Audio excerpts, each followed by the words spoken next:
นั่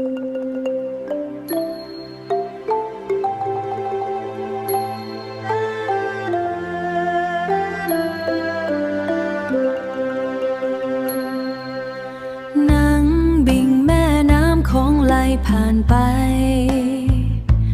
ใจก็คิดทั้งคำสัญญาที่เฮาเคยมีผ้าไหมที่นุ่งยังมีกลิ่นหอมของเจ้าแต่คนที่นั่งข้างๆในมือนี้บ่แม่นเจ้าดอกจำปาหล่นลงดินคือกับใจที่แตกสลายบ่มีสิ้นดีฮักที่เฮาสร้างมาจบลงกงนี้เหลือเพียงสาวแค้นของที่บ่สมหวังที่บ่สมหวังเห็นวัดว่าอาหารอยู่ฝากฝั่งนั้น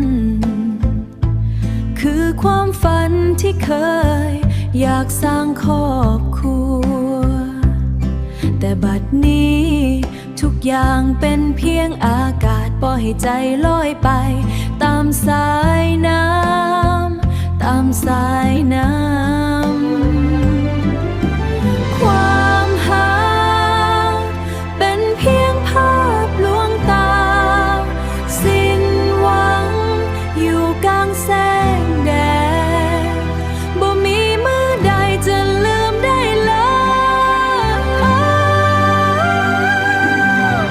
ดอกจำปาหล่นลงดินคือกับใจที่แตกสลายบ่มี